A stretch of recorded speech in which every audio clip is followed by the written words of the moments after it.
मला असं वाटतं की आयुष्य कसं जगावं हे पुस्तकात नसतं लिहिलं. कमी शिका पण कामाचं शिका. शरणागती पत्करून आजूबाजूचं वातावरण बदलणार नाहीये आणि मरून माझे प्रश्न सुटणार नाहीये, म्हणून मी बंडखोरी करायचं ठरवलं. नमस्कार. आज सिंगापूर इथे शब्दचे 90 साहित्य विश्व साहित्य संमेलन सुरू आहे आणि त्यात मी शशी डंभारे मुलाखत घेत आहे आमच्या संमेलनाध्यक्षा रझियाताई यांची.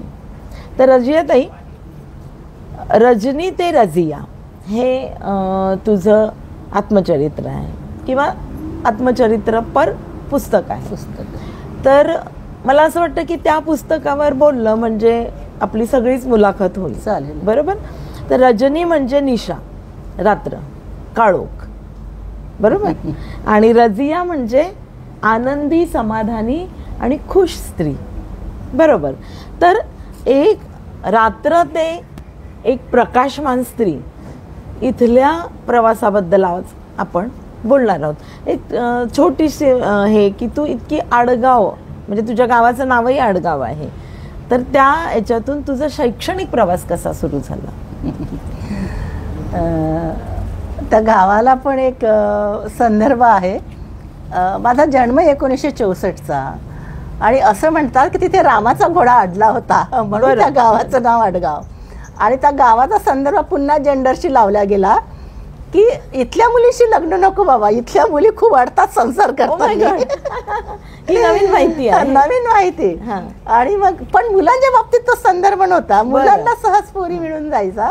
तो एक 64 ते 80चा जो काळखंड होता त्याच्यामध्ये असा त्या गावाचा संदर्भ आहे. सच्चाई झुटाई मुझे नहीं मालूम, पण ते बुजुर्ग लोक कहते हैं. बरं, असा तो संदर्भ आहे. छोटंसं गाव होतं. 64चा जन्म. 70 मला सगळं आठवतं. जातीभेदाच्या दरी नव्हत्या, गरीब श्रीमंती नव्हती. पण मला असं वाटतं की आयुष्य कसं जगावं हे पुस्तकात नसतं लिहिलं. ते आजूबाजूच्या वातावरणातून, अनुभवातून, जगण्यातून आणि भोगण्यातून जास्त प्रकारे येत असतं. भोगण्यातून जास्त प्रकारे येत असतं. तर गरिबीचं भांडवल नाही, पण आज जे आपण आधुनिक जगामध्ये जगतो आहे तर ते जगणं, मला असं वाटतं की आम्ही जे उपभोगलं, आम्ही जे सशक्त बनलो, मला वाटतं ती परिस्थिती खूप कारणीभूत असावी. 10वी मॅट्रिक होती, त्यानंतर D.Ed केलं. शाळेची शिक्षक खूप चांगले होते आणि 50 पैसे पुंजाणे उचलायचे भेटायचे आणि 1 रुपया पात तिंदायचा भेटायचा. हे विदर्भाचे शब्द आहेत. बरोबर. आणि जेव्हा शेतातून विमान जायचं तर मी सोचती थी की यार मुझे कब विमान में बैठने को मिलेगा. क्या बात आहे. शब्दामुळे माझ्या आईने शिकवल्यामुळे आणि सावित्रीबाईमुळे, तिने शाळा काढली नसती तर. आणि आईचं स्वप्न होतं की मी जशी निंदायला गेली तशी माझ्या मुली नको जायला. तर मग आईने ती शिकवलं ते. आणि दुसरं मला सांगायला वाटतं की शिक्षण किती महत्वाचं आहे. कमी शिका पण कामाचं शिका. तर आमच्याकडे MA BA झालेल्या बायका पण येतात, मॅडम तुम्ही रफ लिहून द्या, आम्ही फेअर करतो, अशा म्हणणाऱ्या पण येतात. आणि मग ज्यांच्या शेतात मी कामाला जायची त्यांच्या शाळा होत्या आणि खूप होता, म्हणजे जातीभेद तर होताच, पण एकाच जातीची असून जर तो श्रीमंत असेल, आम्ही गरीब असो, तर मजुरी देताना आमच्या हाताला स्पर्श होणार नाही ह्याची मात्र तो काळजी घ्यायचा. बरं. आज त्यांच्याच शाळा आहे ज्यांच्या शेतात मी निंदायला जायची. ते मला व्याख्यानाला बोलातात, मानधन देतात आणि जेव्हा गाडी का दरवाजा खोलता है ना, बहुत अच्छा फील होता है. Very good. मला असं वाटतं हे शिक्षणाचं जे आहे अभिसारण माणसामध्ये उतरणं खूप गरजेचं आहे. ते टप्पे आपण शोधायला पाहिजे. बरोबर. म्हणजे शिक्षणाला तसं खूप महत्व आहेच आणि शिक्षणामुळेच आज जे काही आहे सगळा बदललाय. रजनीताई, तू रजनीताई ते रझिया झालीस, तर तुझा विवाह आंतरधर्मीय आहे.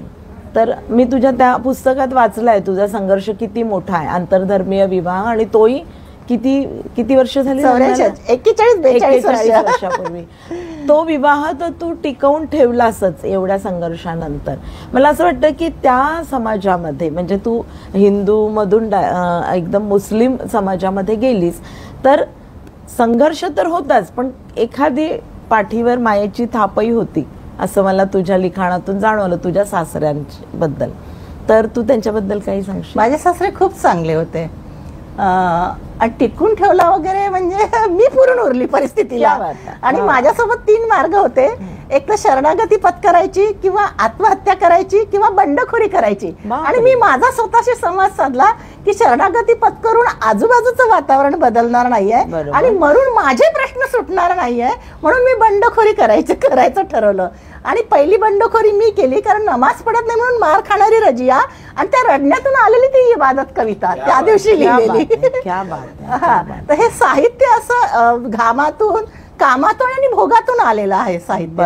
आणि जगामध्ये खूप चांगली लोक आहे, आणि मला वाटतं की जगामध्ये मॅन पॉवर म्हणजे मनी पॉवर आणि मसल पॉवर जेवढा आवश्यक आहे तेवढा मॅन पॉवर हा खूप आवश्यक आहे मानवतेला एक आकार द्यायसाठी.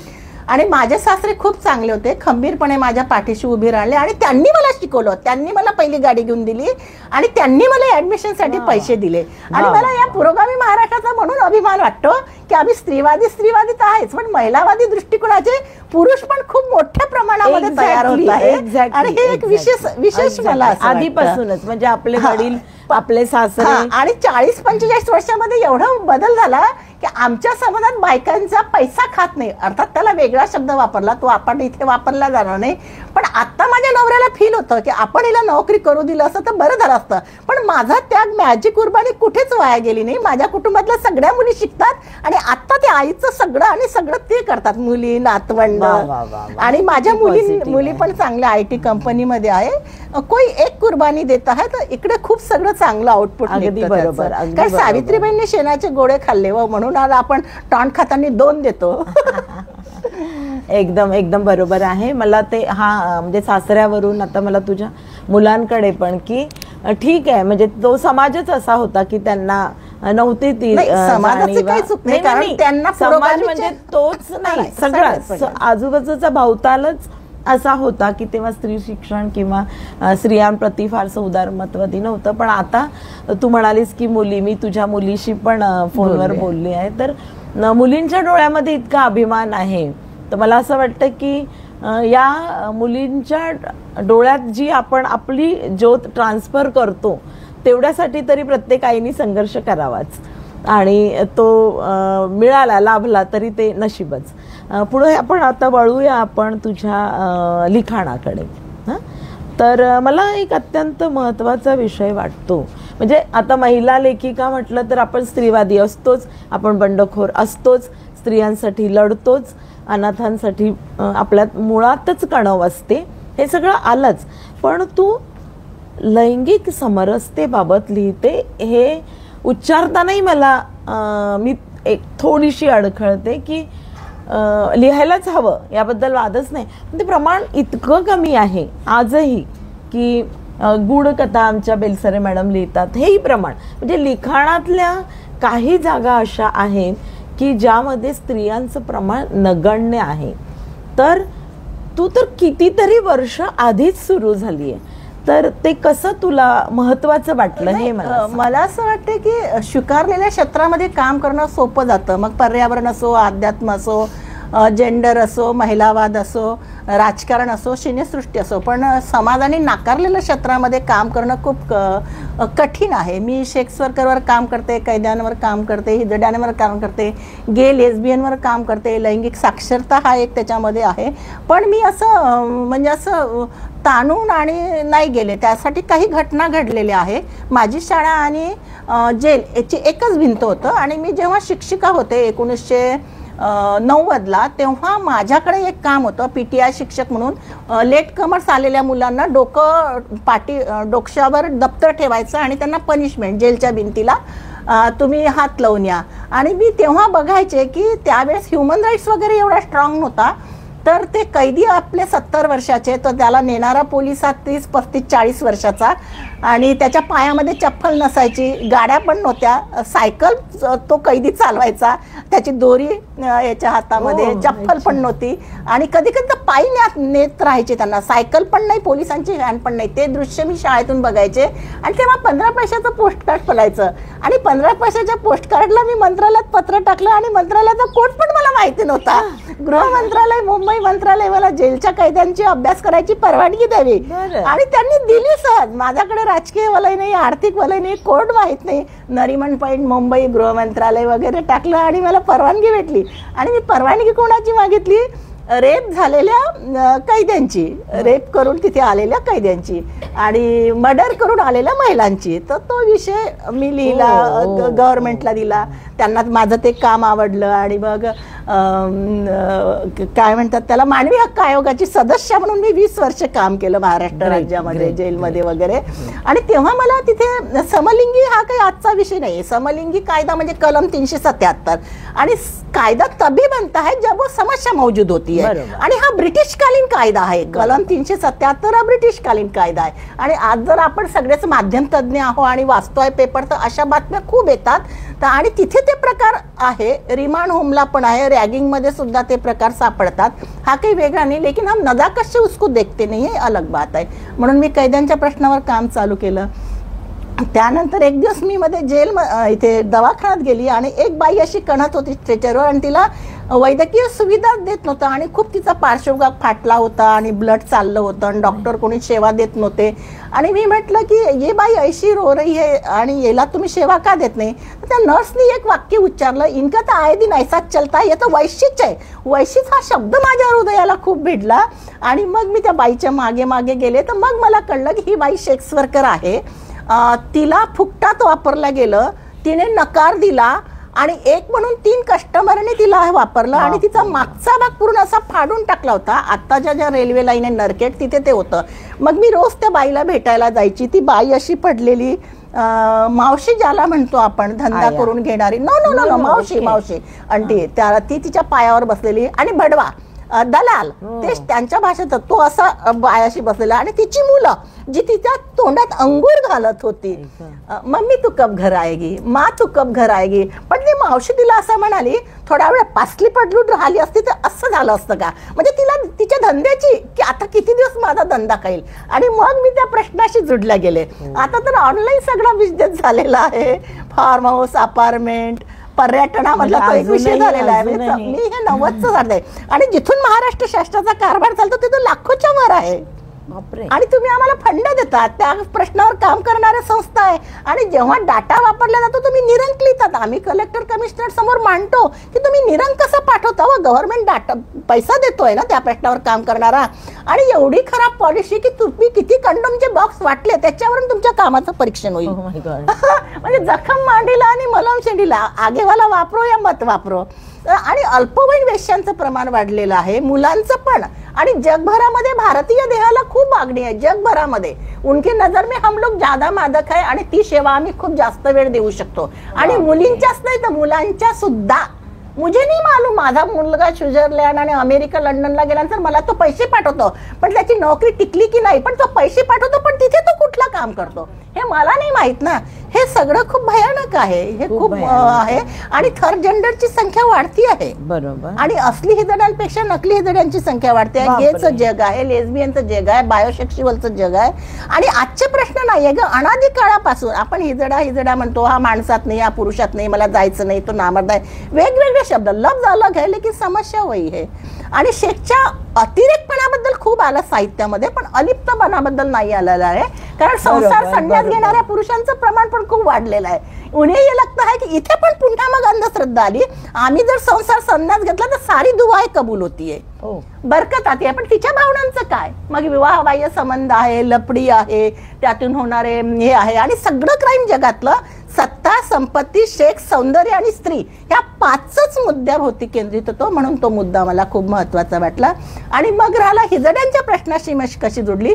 मी लग्नाला जायची आणि लग्नात गेल्यानंतर जावा माझ्या खूप चांगल्या 5-6 जणी आम्ही जायचं, जेवायचं. आणि 6 महिन्यानंतर ती मुलगी पुन्हा माहेरी यायची. हाँ शबाना जानी रे बेटा यही दिख रहे, नहीं नहीं आंटी जाना नहीं है, नहीं नहीं चाचे जाना नहीं है. वजह क्या है, तो माणसात नाही, तो नामर्द आहे. आणि मला हे सगळे शब्द नवीन होते, नामर्द, शक्का, माणसात नसतं, माझ्यासाठी ते जगच ते नवीन होतं. आणि मग आमच्यात जाऊबाई आहे, माझी ननद भोपाळ राहते, तिच्या नंदा भोपाळ राहते. तेव्हा शबनम मावशी खासदार होत्या आणि किटनीच्या महापौर कमला मावशी होत्या. मी तिथे गेल्यानंतर मग माझ्या जावा सांगायच्या, माणसात नसणं म्हणजे असं असं, हा शक्का म्हणजे असं असं तसं. आणि मग मी शबनम मावशीला भेटले भोपाळला. आशुतोष राणाला भेटले, सदाशिव अमरापूरकर, त्यांनी सडक रोल मध्ये बराच रोल माझ्या पुस्तकामधला आहे. आणि आशुतोष राणाचा जेव्हा शबनम मावशी पिक्चर आला तेव्हा पहिला आमच्या हाताने फीत कापली आणि त्यांनी मला फोन पण केला होता. तर ते खूप जग आहे. आणि जेव्हा सदाशिव अमरापूरकरांच्या हस्ते मुझे अवार्ड मिला एक, तेव्हा ते म्हणाले कि मुझे ऐसा लगा कि मैं क्यों जाऊँ इस प्रोग्राम को. म्हणजे छोटासा होता पण मला इथे आले, रजिया भेटले आणि माझ्या पुढच्या चित्रपटाचा संदर्भ मला इथे भेटला. तर त्यात ते चालणं, लचकणं, मुळणं, त्या शिव्या, त्या सगळं त्याच्यामधले आहे. आणि त्या बायकांच्या गेलेल्या लग्नात आणि त्यांनी न परतणं सासरी आणि त्यातली ती समस्या ओ नामर्द आहे. आणि आता आहे ग, आता पण 7वा वेतन आयोग गेलेल्या बायका येतात, भाषा वेगळे, नाही हमें नहीं जाना है, थोड़ा सेक्शुअल प्रॉब्लेम्स है. तो म्हणते माणसात नाही, हे म्हणते सेक्शुअल प्रॉब्लेम आहे. प्रश्नाचं स्वरूप वेगळं, उत्तराचे संदर्भ वेगळे, पण समस्या मात्र तीच आहे. पण मग माझा मानवतावादाचा लढा हा चालू होतो की तुम्हाला क्रिमिनल चालतात, तुम्हाला बलात्कार करणारे चालतात, तुम्हाला चोरी करणारे चालतात, पण ह्यांची लैंगिकताच वेगळी आहे म्हणून तुम्ही का करता. ठीक आहे, तो परफेक्ट आहे, त्याला विषमलिंगी आकर्षण आहे, पण तो बायकाला झोडपतो, मारतो, तिकडे तोंड मारतो, तोंड फिरवतो, त्याचं काय. हे दोन्ही प्रश्नावर मला असं वाटतं माणूस म्हणून आपण विचार करणं गरजेचं आहे. कदाचित ती तुमची समस्या नाही, उद्या तुमच्या नातवाची असू शकते. म्हणून हे जग समजून घेणं खूप गरजेचं आहे. इतका मोठा विषय आहे, त्याचा आवाका, आणि तू बोलायला लागलीस तर तुला म्हणजे कितीतरी तास अपुरे पडतील, दिवस अपुरे पडतील, इतका मोठा हा विषय आहे. आणि तू त्याच्यात वावरते सहजतेने. म्हणजे सध्या तर आम्हाला लैंगिक साक्षरता अगदीच दुसरं काही कळलं नाही तर अजिया ताई त्याची टीचर आहे एवढं तरी आम्हाला म्हणता येईल. लैंगिकतेवरूनच मग समाज म्हण, स्त्री म्हण आणि सहजीवन आम्ही 4 शब्दात उभं करतो. रात्री त्याच्या उरावर लाट टाकल्याशिवाय त्या हरामाला झोप येत नाही. दिवसा मात्र चुकून लाट त्याला लागली तर सॉरी म्हटल्याशिवाय आमची संस्कृती टिकत नाही. हे असं त्याच्यातून येतं. हे असं आपण आता तुझ्या अनुवादांकडे वळूया ताई. तू अरबी, उर्दू साहित्याचं मराठी आणि हिंदीतून बरंच अनुवादाचं काम केलंय. तर तू अनुवादासाठी नेमके काय विषय निवडले? नाही, अनुवादाच्यासाठी की जगातला खूप श्रीमंत देश अरब राष्ट्र, मक्का, मदिना, तिथे माझ्या नवऱ्यासोबत मी गेले. आणि गेले का तर मला माझे मित्र असे म्हणाले की दुनिया में ऐसा एक देश आहे रजिया की जिथे हिंदू पाय सुद्धा टाकू शकत नाही, भूमीवर पाय सुद्धा ठेवू शकत नाही. आणि मला म्हटलं असं नाही होऊ शकत रे, संविधान सगळ्या देशाचं सारखं असतं. तर तिथं ओनली फॉर मुस्लिम हे 3 शब्द वाचायला मी त्या देशात पैसे खर्च करून गेले. पण त्याची अट अशी होती की एक नवरा सोबत असावा, बाप सोबत असावा, किंवा भाऊ सोबत असावा, किंवा मुलगा स्त्रीच्या सोबत ते असावा. मग ह्याला उठून उभं केलं, मी त्याला तिथं नेलं आणि मी दोहा फिरले, कतार फिरले. आणि जसं मक्का मदिना आलं तर 4ही सीमेवर हिरव्या अक्षरात लिहिलं ओनली फॉर मुस्लिम. म्हणजे भूमीवर आपल्याला पाय सुद्धा ठेवू शकत नाही. पाया जरी विमान आलं ना तरी रजिया खाली उतरेल, शशी नाही. एवढा तो कट्टरतावाद. आणि मग इकडे भारतामध्ये काही मुलींची नावं इक्रा म्हणजे जीर्ण. अरे मुलींची नावं व्यवस्थित ठेवा, नकोशी जसं आहे ना तसं इक्रा. आणि मुलांनी केवळ नावं व्यवस्थित ठेवावे म्हणून मदिनामध्ये जगातली सगळ्यात मोठी लायब्ररी आहे, तिथून मी ते पुस्तक आणले. आणि त्या पुस्तकातलं ते सगळे शब्द काढले, अ पासून रू पर्यंत आणि क क ग ग पासून. मातांनी नावं व्यवस्थित ठेवावे म्हणून ते सगळे हे ठेवलं. म्हणजे आता शिरा शब्द, शिरा म्हणजे आपण जो खातो तो, पण अरबी उर्दू मध्ये शिरा म्हणजे सालांचा रस्सा. बरं. हा, असं थोडा फरक आहे. हा, आता तुला साधारण म्हणजे मी वाचलं तर त्यात 5 मिनिट जातील इतके पुरस्कार तुला मिळालेले आहेत. यशवंतराव चव्हाण मुक्त विद्यापीठ, बाबासाहेब आंबेडकर पुरस्कार, जाजू पुरस्कार, मुक्ता पुरस्कार, उंच माझा झोका पुरस्कार. तर तुला असं वाटतं का हे पुरस्कार घेताना की आपण जे आतापर्यंत काम करत आलो त्याची ही खरोखर पावती आहे? कारण कुठलाही पुरस्कार लग्याने भेटलेला नाहीये आणि सहज भेटले, त्यांनी नोंद घेतली, तर त्याच्यामुळे असं वाटतं ना हे घेतलेलं आहे म्हणून. आता ते स्मिता पाटील पुरस्कार माझ्या नंतर उर्मिला मातोंडकरांना भेटला, माझ्या नंतर भेटला. आजही मी त्यांच्याशी मी तुझ्या पुरस्काराची यादी पुरस्कारासाठी करत नाही, पण आमचे पुरस्कार कुणाची तरी प्रेरणा होतं. लोक आपल्या संपत्तीचे वारसदार नेमतात, पण आमची जबाबदारी आहे की आम्ही आमच्या विचाराचे वारसदार नेमावे, मग ते सामाजिक कार्यकर्ते असो किंवा साहित्यिक असो. तू इतकी लिखाण करते आणि सामाजिक कामही करते आहेस, तर तुला असं वाटतंय का आत्ता या टप्प्यावर की तू स्त्रियांच्या प्रश्नांवर, जेंडरवर, वेश्यांवर जे काम केलं आहेस त्याचा कुठला तरी एक समाधानकारक टप्पा आलाय का? हो, ज्या सेक्स वर्करसाठी मी काम केलं त्यांच्या घरातलं कोणी त्या क्षेत्रात आलंच नाही. त्यांची मुलं शिकली, किती मोठी तिथे हे आहे. आणि जिथे ऍडमिशन अडले तेव्हा आम्ही फोन करतो. बरं, हे खूप आहे. जर एखाद्या घरी जर तो गे किंवा हिजडा जन्मला तर मुलांना असं वाटत नाही. जेव्हा तो मुलगा म्हणतो की बाई शादी नाही करता, तर आजकाल आई वडिलांच्या डोक्यात पूर्वी जो प्रश्न आहे पोट्याचं लफडं तर नाही कुठं, पण आज त्यांना वाटते कदाचित लैंगिकता वेगळी असू शकते. आणि मग ते मॅडम वो नाही बोलता, आप थोडा बात कीजिए. आणि मग आम्ही समाजाला म्हणतो की नका त्याच्या मागे लागू. तुम्ही कुठल्या तरी मुलींचं लग्न करणार आणि मग तुम्हाला वाटेल की माझ्या मुलाचं झालं म्हणजे त्याचंही झालं पाहिजे, मग तिच्या सुनीला बाळ झालं म्हणून माझ्या सुनीला झालं पाहिजे. आणि मग ते झालं नाही तर ते सून माहेरी बोंब नेते, मग तिच्या भावजया, तिचं माहेर, तिच्या बहिणी, तिचा माहेर. किती भांडवल करणार त्याच्या लैंगिकतेचं तुम्ही, किती करणार. आणि मग तिला लेकरू झालं म्हणजे हिलाही झालं पाहिजे, कुठूनही आण पण लेकरू. भारत हा असा देश आहे जगातले सगळ्यात जास्त नवसाचे पोट्टे आपल्या भारतात आहे. हिंदूंचे असले तर कानात नागोबा, मुसलमानाचे असले तर भिकेची बेडी. सगळ्यात जास्त नवसाचे लेकरं आपल्या याच्यात आहे. आणि मग त्या मुलाकडे बघून आपणच म्हणणार दिसत नाही बे बापासारखं. अरे दिसणार कसं? हे सगळे प्रश्न आहे का प्रश्नातून निर्माण. आणि सगळे प्रश्न मानवनिर्मित आहे. आणि जगातला कुठलाही मानवनिर्मित प्रश्न हा शिक्षणाने, धर्माने सुटत नाही.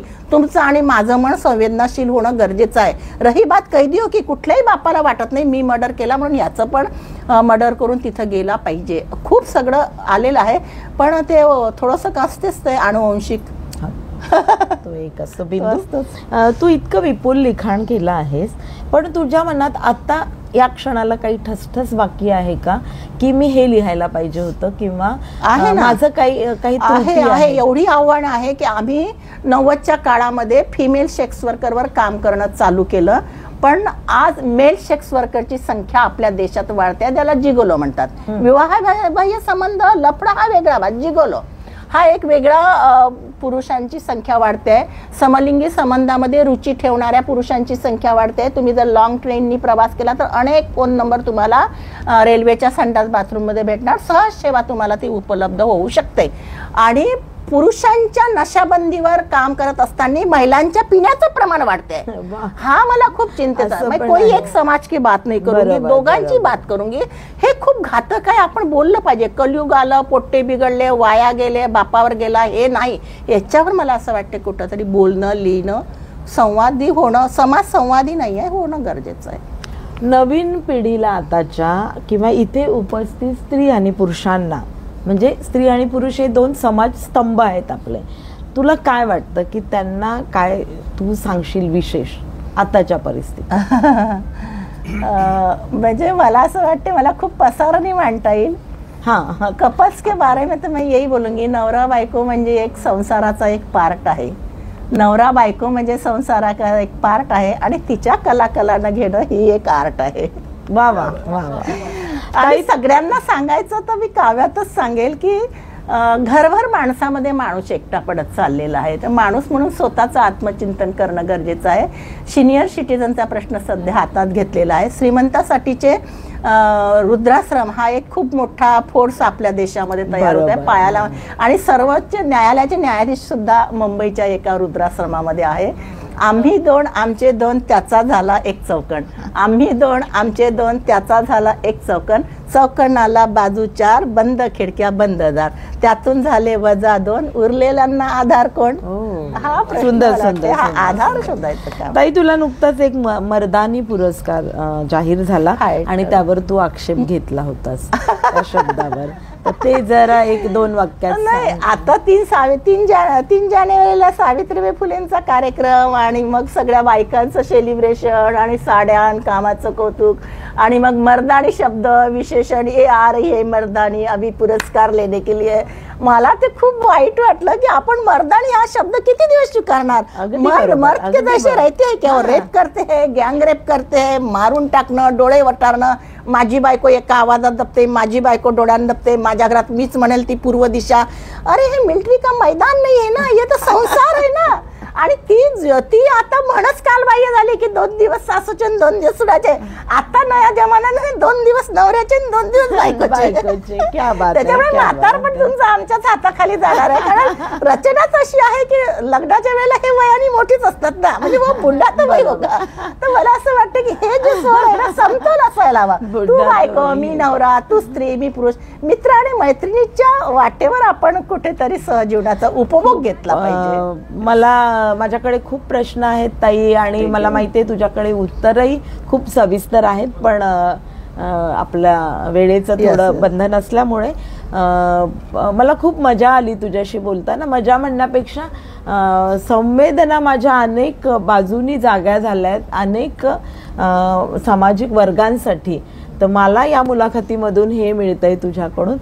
शब्दाच्या तू संमेलनाची अध्यक्ष आहेत आत्ताची, याआधी तू संमेलनात बरेचदा सहभाग नोंदवला आहेस.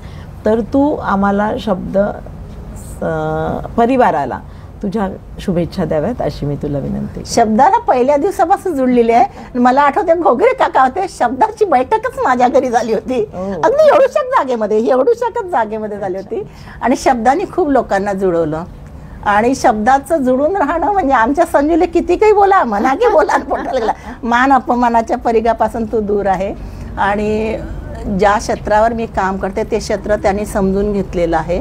आणि म्हणजे सगळ्या नवोदितांना कशी उभारी देता येईल, प्रस्थापितांना कसं स्थान देता येतील, आणि राजकीय वलयापासून दूर, धार्मिकतेपासून दूर, जातीभेदापासून दूर. त्याच्यामुळे मला असं वाटते की शब्दाला खूप उज्ज्वल भविष्य आहे. आणि त्याचा संघर्ष आहे एवढा वर्षाचा. 9 आणि 5 आम्ही तिकडे स्थानिक पातळीवर घेतले, 13 आपण असे झालेले आहे. शब्दाला खूप मोठं वलय आहे आणि खूप त्याची उठबैठक आहे. त्याच्यामुळे आम्हाला खूप सगळ्या मान्यवरांच्या भेटी झाल्या, सौमित्र झाले, केळकर झाले, सगळ्यांच्या भेटी. आणि त्यांचं जग आता मला इथे आले तर खूप लोकांचं जग अनुभवता आलं की कोण कुठल्या प्रश्नामध्ये काम करते वगैरे. असं आपण जुळत राहिले पाहिजे. पण तरी पण शब्दात अंतिम असे नसतेच काही, मनाला सांधताना नवे मिळतेच काही. खूप छान वेळ गेला तुझ्यासोबत. हा प्रश्नोत्तराचा आपला एक छोटासा तास. शब्दाला तर तुझ्या शुभेच्छा म्हणजे तुझे आशीर्वादच आहेत आतापर्यंत. शब्दाकडूनही तुला तुझ्या पुढच्या प्रवासाला अनेक आयाम तुझ्या लिखाणाला आहेत, ते आणखी परिपक्व होत जावोत. आणि तुझ्या या सगळ्या संघर्षाचा किंवा तुझ्या अभ्यासाचा समाजातील सगळ्याच संस्थांना, सगळ्याच अंगांना उपयोग होत राहू. आमच्याकडून तुला खूप खूप शुभेच्छा. धन्यवाद. शब्दाने मला एवढा मोठा पान दिला, म्हणजे या पदाच्या लायक मी खरंच नव्हते. कारण अनेक सगळे साहित्यिक आहे, मान्यवर आहे, बुद्रुक आहे, पण मला त्यांनी हे दिलं. आणि स्वातंत्र्याची झालेले 75 वर्ष, मराठी भाषेला भेटला अभिजात दर्जा, आणि मी वयाची ओलांडलेली 60वी. त्याच्यामुळे मी या पदाचा मनापासून आनंद घेतला. धन्यवाद.